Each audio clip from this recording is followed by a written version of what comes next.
Bom, a paz de Cristo a todos, meus irmãos.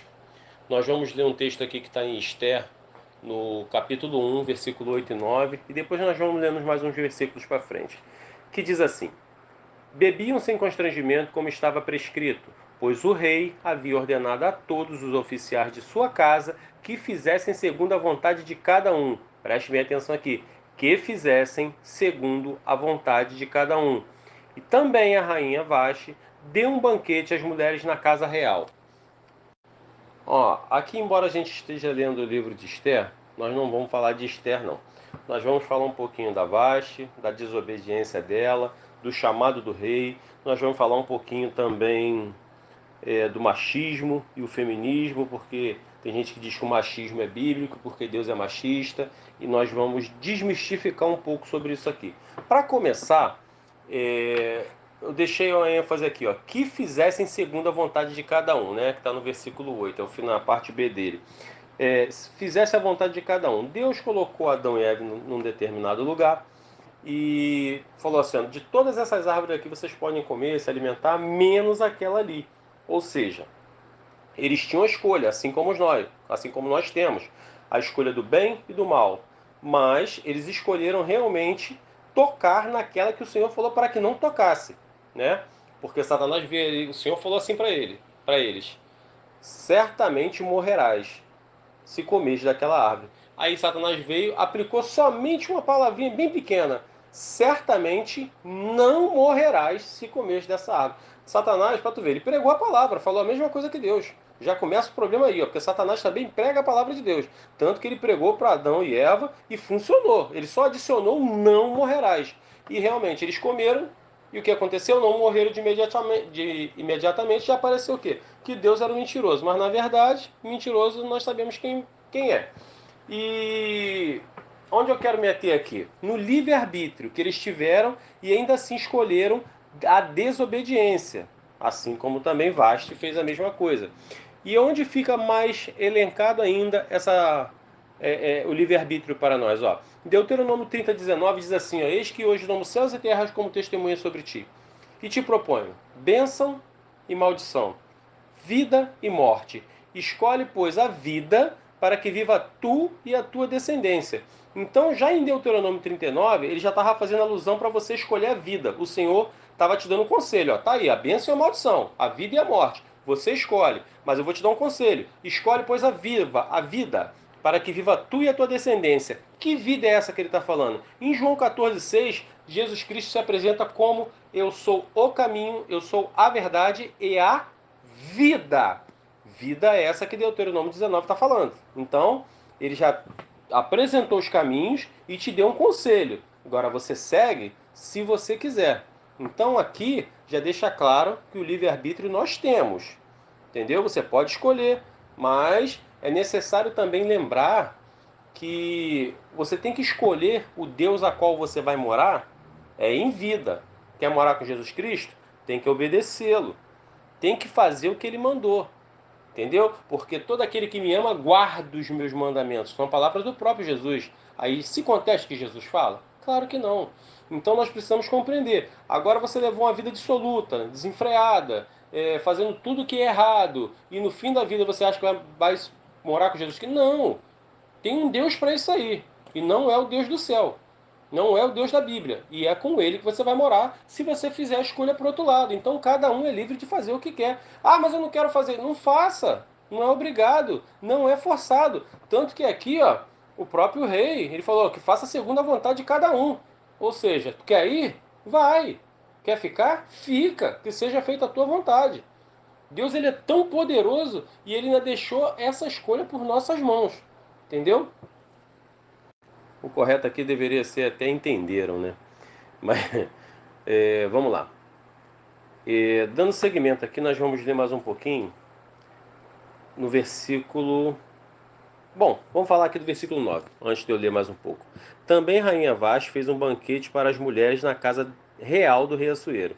Então, olha só, ela tinha uma grande influência, a rainha, certo? Por ela ser esposa do rei. E esse rei, se não me falha a memória, ele tinha domínio sobre 127 províncias, ou seja, ele era um rei muito temido, muito rico, né, muito poderoso, e ela era esposa dele. Então ela tinha uma influência. Lembrando que ela tinha uma influência sobre muita gente. Lembrando que a mulher é símbolo da igreja. Olha só, hein? E a mulher deveria influenciar. Agora é da igreja que eu estou falando, da igreja que nós temos aqui na Terra. E essa igreja anda influenciando positivamente ou negativamente? Porque eu não vou nem entrar no quesito do que é a igreja, né? Porque muitos entendem que igreja é a construção. Não, a construção é um lugar onde o pessoal usa para se reunir e congregar. Que muitas das vezes ali a palavra de Deus ela é profanada nesses locais. Muitas das vezes elas são profanadas. A maioria. É triste a nossa realidade de falar isso aqui, é muito triste. Mas se você pegar a maioria das doutrinas que as igrejas têm, não é a doutrina que a Bíblia fala para fazer. Não é.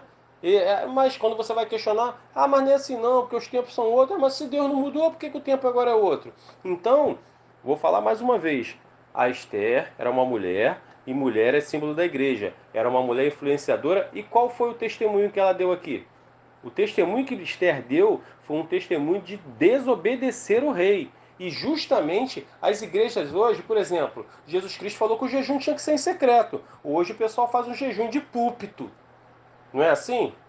Jesus Cristo pega e fala que para você ajudar o próximo, que não sai da sua mão esquerda o que a direita fez. Hoje o pessoal faz e faz promovendo-se o que está fazendo. Então, e isso sem falar em outras coisas, sem falar que hoje o que se tem por igreja, principalmente as da mídia, essas que são muito famosas que estão na televisão, elas são bem complicadas, né? Porque elas não são conhecidas pelo poder de Deus, elas são conhecidas pelos escândalos que elas causam com o nome de Deus. E elas mais fazem afastar pessoas do que trazer para perto de Deus. E nós vemos o que? Na televisão, todo mundo fica rico, todo mundo paga suas contas, todo mundo tem empresa, todo mundo tem carro do ano. É um troço complicado. Não que Deus não possa fazer isso por ninguém, que Ele pode fazer, mas esse não é o propósito. Mas na televisão, porque você pode ver, essas coisas só acontecem na televisão. Mas vai na igrejinha no bairro aí próximo da tua casa ver se você acontece de ver todo mundo ficando rico. Vai lá. Não tem isso acontecendo. Na televisão a gente faz tudo. Você não vê os filmes como é que são? Os filmes de Hollywood? Então na televisão pode tudo ser feito. Efeitos especiais, assim como tem, sem falar nos escândalos aí que tem vários, de atores que vão lá encenar, que estão passando mal e que vão ser curados, aleijados. Isso é triste. Isso é muito triste. Então, quer dizer, a mulher, ela está dando um mau exemplo. Lembrando que a mulher que eu estou falando aqui no momento é o símbolo da igreja, que é a mulher. E a Vasti fez a mesma coisa aqui. E ela não poderia ter feito isso, porque ela influenciou todas as outras mulheres. Mas vamos lá. Vamos ler aqui agora no versículo 10. E ao sétimo dia, estando já o coração do rei alegre de vinho, mandou Meumã, Bistá, Arbona, Bictá, Abagtar, Zetar e Carcas, os 7 eunucos que serviam na presença do rei Assuero, que introduzisse na presença do rei a rainha Vasti, com a coroa real. Lembrem-se bem dessa palavra aqui, ó. Com a coroa real, para mostrar aos povos e aos príncipes a sua formosura, porque ela era formosa à vista. Porém, a rainha Vasti recusou-se a vir conforme a palavra do rei, pela mão dos eunucos, pelo que o rei muito se enfureceu e ardeu nele a sua ira. Nesse texto aqui, dá base para muitas pessoas falarem, criarem o movimento feminista e dizer que Deus é machista, sendo que essa ordem aqui da mulher ficar separada do marido em determinado momento, isso não era uma ordem de Deus, até porque vai totalmente contra o que o Novo Testamento fala. Entendeu? Para você dar honra à sua mulher de todas as formas e fazer por sua mulher o que Cristo fez pela igreja. E lembrando o que Cristo fez pela igreja? Ele só deu a vida pela igreja. Só isso que ele fez. Ele deu a própria vida. Então, se possível for, você tem que morrer pela sua esposa. Entendeu? Então, essa lei aqui ela era medo-persa. Então, Deus não é machista, embora isso aqui esteja na Bíblia, só que a Bíblia ela não esconde nada. Ela conta as coisas da forma como tem que ser. E nós precisamos entender que esse machismo aqui não partiu da parte de Deus. Era uma lei medo-persa que não se podia nem se revogar. Como mais à frente aqui, no próprio livro de Esther, com essa mancada aqui que a Vasti deu, logo depois outra menina entrou no lugar, né, outra mulher entrou no lugar da rainha, e foi daí, a partir daí, que Deus deu o livramento aos judeus. Mas a ordem que Naamã já tinha, Ramã, né, que já tinha dado, não poderia se revogar. Mas o rei criou outra lei em que os judeus pudessem se defender. Entendeu? Aí é que está o problema, mas a lei não poderia ser revogada. É isso que as pessoas precisam compreender. Então, o machismo não vem da parte de Deus. E o movimento feminista, de certa forma, parece que ele veio para desagradar a Deus de todas as formas. Porque a mulher, ela não pode ser a cabeça, mas ela tem que ser submissa ao marido. Agora, submissão ao marido consiste em a mulher compreender, e o homem também, principalmente, que quando o casamento, o matrimônio começa, não existe mais o eu e tu, existe o nós. Duas pessoas, uma só carne. Então, tudo que eu for fazer, eu tenho que estar em comum acordo com a minha esposa, porque casa dividida ela não subsiste. Entendeu? Uma casa que ela está dividida, ela não vai ficar de pé. As colunas têm que estar forçando para o mesmo lado para não cair. Então é isso que nós precisamos compreender. Uma só carne. E deixa de existir o eu e o tu, e existe o nós. E a submissão consiste em quê? A missão estar com o marido, né? E a submissão vem com a mulher. Submissão não é que ela tem que receber todo tipo de ordem. Submissão consiste em a mulher estar ao lado do marido, auxiliando a missão que deixar ao homem pai e mãe, unir-se à sua mulher. Ou seja, quando o homem deixa pai e mãe e unir-se à sua mulher, se você ensinou seus filhos a palavra do Senhor, os caminhos do Senhor, quando eles forem para outra casa, será mais uma casa com a luz do Senhor. Ou seja, cada vez que um filho teu sair de casa, casando-se, é mais uma luz do Senhor. Ou seja, mais um ponto de luz do Senhor na face da terra. É disso que ele está falando aqui. É disso que eu estou querendo deixar bem claro. Porque não pode existir esse movimento nem machista nem feminista. Porque se a mulher fosse feita para ser pisada, pisoteada, maltratada, o Senhor teria talvez pegado um pedaço lá do tornozelo ou da sola do pé, alguma coisa assim, que é para ficar bem rasteira no homem, mas não. Ele pegou, foi do lado, na costela, que é algo frágil. E se você pegar uma pessoa hoje, der um soco na costela, você é capaz de quebrar. Ou seja, já fazendo alusão à mulher, que é o sexo frágil. E ela precisa ser amparada pelo marido. Então, que caia por terra essa história de machismo e feminismo.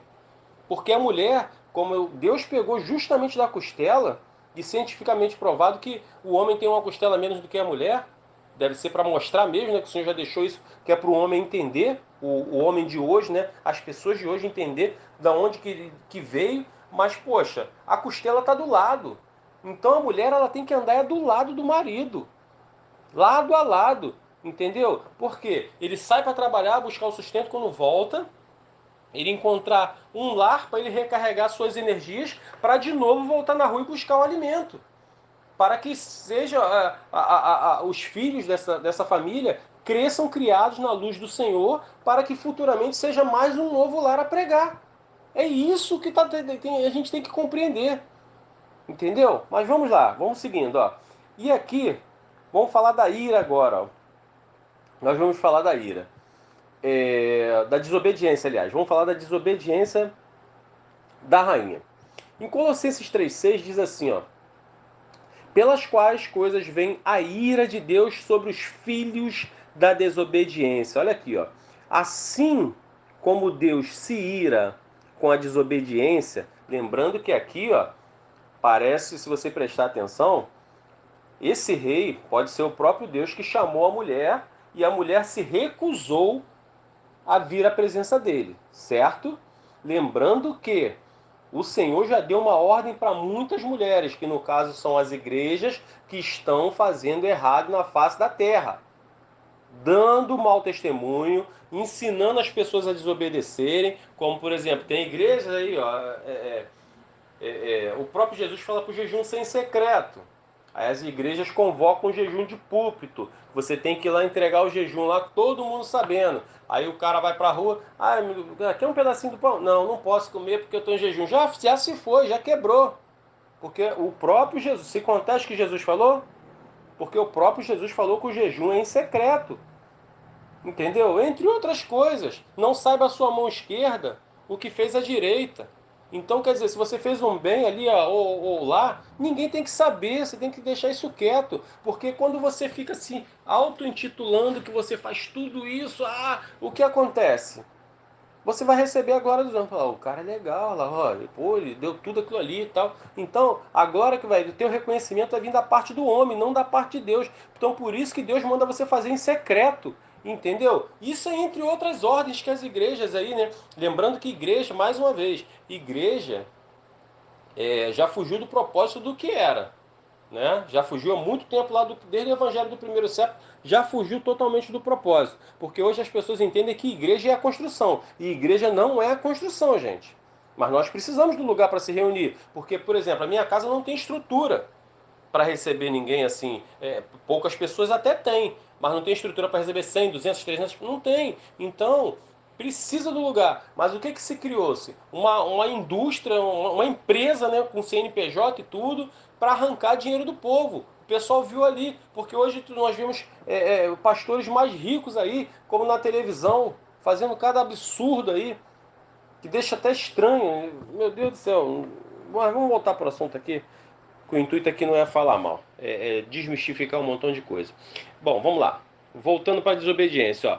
Em Efésios 2, no versículo 2, diz assim, ó: em que no outro tempo andaste segundo o curso deste mundo, segundo o príncipe das potestades do ar, ó, do espírito que agora opera nos filhos da desobediência. Olha aí. Então, aqui já ficou claro agora em Efésios 2:2 que existe um espírito que opera nos filhos da desobediência. Então, se você é um desobediente assim como Vasti foi, e ela depois disso, ela nunca mais ela pôde ser introduzida na presença do rei. Então, meus irmãos, se nós seguirmos uma linha de vida, né, um estilo de vida desobediente às escrituras, desobediente ao que Jesus Cristo mandou, futuramente nós não vamos poder sermos introduzidos na presença de Jesus. Quer dizer, vamos sim, mas vamos para ser julgados e condenados. Morar com ele, não. Porque aqui, ó, a Vasti, ela não teve outra oportunidade para voltar na presença do rei. E nós somos o rei. Nós somos essa mulher, porque nós fazemos parte da igreja. E lembrando que mulher é símbolo da igreja. E olha o exemplo que ela deu aqui. Um exemplo muito ruim, certo? Então vamos seguindo aqui, ó. Ainda, ó. 1 Pedro 2,8 também diz assim: é uma pedra de tropeço e uma rocha de escândalo para aqueles que tropeçam na palavra, sendo desobedientes para os que também foram destinados. Olha aí, sendo desobedientes para os que foram destinados. Tem gente que usa até isso aqui para predestinação, né? Mas primeiro os conheceu, depois os predestinou. É o que está escrito lá. Esqueci a referência agora. Mas primeiro os conheceu e depois o predestinou. Então, por que conheceu? Você se apaixonou pelo Senhor, você começou a ler as Escrituras, você começou a seguir o caminho, aí é sua predestinação. Por quê? Você entregou o seu caminho para que Deus o conduza. Aí sim a predestinação acaba entrando. Entendeu? Mas primeiro ele tem que te conhecer. Ou você conhecer ele, que na verdade, né? É você que tem que conhecer o Senhor, porque o Senhor tudo sabe. Então nós que temos que seguir, sigamos e prossigamos em conhecer o Senhor, certo? Aí deixa bem claro aqui, ó, uma pedra de tropeço e rocha de escândalo para aqueles que tropeçam na palavra. Por quê? Muitas das vezes a pessoa tropeça na palavra porque não sabe, e outros porque foram ensinados errado. Quando você apresenta a verdade, a simplicidade do evangelho, eles acham que não é desse jeito. Mas por quê? O ego da pessoa, inclusive eu passei por isso, é muito ruim você escutar as pessoas falarem uma coisa que é de uma forma e quando você vai para a Bíblia, você vai confrontar com a história, com os atos contemporâneos do que ocorreu, você vê que não é nada daquilo, entendeu? Aí é difícil para você aceitar. Foi para mim. Eu entendo que é para muita gente. As pessoas às vezes estão se entrando em cada igrejas aí que não vai conduzir ninguém a lugar nenhum a não ser para as trevas, porque tem igreja que faz cada desobediência que, pelo amor de Deus, eu não vou nem citar, que cada coisa que eu vejo aqui, ó, às vezes eu moro aqui, onde eu moro, tem uma igreja para trás, tem uma do lado, tem outra para a direita, e às vezes eu fico escutando o que os caras pregam, pelo amor de Deus, gente, porque se a pessoa estivesse lendo um pouquinho de Bíblia, a pessoa levantaria e já saía de perto. Lembrando que, se aqui já tem um irmão pregando a palavra de Deus, eu não tenho nem que estar aqui. Eu tinha que ir para mais distante. Não, aqui já tem um irmão fulano que está pregando a palavra de Deus. Mas eu abro uma igreja quase do lado dele, de frente. Entendeu? Por quê? Estão disputando o quê? Se é tudo a mesma coisa. Isso é a prova que nem tudo é de Deus. Gente, nós precisamos compreender. Entendeu? Nós precisamos compreender que nem tudo vem da parte do Senhor. Essa é a parte que o foco aqui. Ó, lembrando que pelos quais as coisas não, é isso mesmo. 1 Timóteo 2,4. A qual deseja que todos sejam salvos. O Senhor tem desejo que todos se salvem. Mas as pessoas às vezes caíram num pesado sono que futuramente vão ser expulsos da presença do rei. Não vai ter como voltar mais. E esse é o problema, porque cada dia que passa, as pessoas em vez de conhecer estão desconhecendo, as pessoas em vez de obedecer estão desobedecendo, porque esses homens eles desobedecem e induzem o povo a desobedecer em várias coisas, porque quando você vai para as escrituras confrontar, você é endoida. Agora lembrando aqui, ó, lembra que eu deixei o friso aqui da palavra com a coroa real? Aí é que vem o problema. Apocalipse diz assim, ó: guarda o que tem para que ninguém tome a tua coroa. Olha que interessante. Guarda o que tens para que ninguém tome a sua coroa. E Apocalipse também, 2:10, a parte B do versículo diz assim, ó: sê fiel até a morte e dar-te-ei a coroa da vida. Olha que lindo. Ele está prometendo dar uma coroa da vida. Inclusive tem um hino não, é uma música gospel, né, que não passa de música gospel, que eu vejo as pessoas em verdadeiro frenesi quando ouvem, choram, levantam os braços. É assim, ó: eu não procuro por coroas ou pelas águas da fonte. Eu não sou bom em cantar, mas quem conhece vai entender o que eu estou falando. O cara, no que eles chamam de hino, diz que não procura por coroa. E o Senhor falou o quê? Dar-te-ei a coroa da vida. Ele diz que não está procurando por coroa. Olha que interessante. E nem pelas águas da fonte. E a Bíblia fala o quê? Quando você conhecer as Escrituras, jorrará de ti uma fonte que saltará para a vida eterna. O que é isso? São as Escrituras, a pregação da palavra. Aí ele desdém, ele despreza ali a coroa e as águas da fonte. Olha o perigo. E as pessoas hoje, você está julgando, mas é o que nós temos que fazer. João 7,24, se não me falha a memória, o Senhor falou o quê? Não julgais segundo a aparência, mas julgais segundo a sã doutrina, as escrituras. Então, o dever do cristão é julgar segundo as escrituras, se ele pode estar perto ou se ele deve estar longe, se ele deve ouvir ou se ele não deve ouvir. Você tem que ter essa liberdade, é usar as escrituras para isso. E essa não é para ouvir, porque se desfaz da palavra de Deus, fica impossível para a gente. Mas se a gente não conhece a palavra, como é que a gente vai ter essa autoridade? Porque o próprio Jesus falou: não julgai segundo a aparência, mas julgai segundo a reta justiça. Aí que fica complicado. Porque já começa dizendo: nós não podemos julgar. Lá, Mateus 7, o que diz lá? Já começa falando, né? Que da forma que você julgar, você será julgado. Mas se for, olha o precedente sendo aberto. Mas se fores julgar, olha aí. Então nós precisamos compreender isso daí, porque mais se fores julgar, está dizendo o quê? Tira primeiro a trave do teu olho para tirar o cisco do olho do teu irmão. Ou seja, liberte-se você primeiro do pecado, pelo menos do que você vai tentar repreender o teu irmão. Pelo menos esse. Você tem que estar liberto. Entendeu? Porque senão ele não vai te ouvir. Se você está pecando mais do que ele na mesma coisa que ele está fazendo, ele vai te chamar de hipócrita. E é justamente o que fala, hipócrita, não é isso? Tira a primeira trave do teu olho. Aí.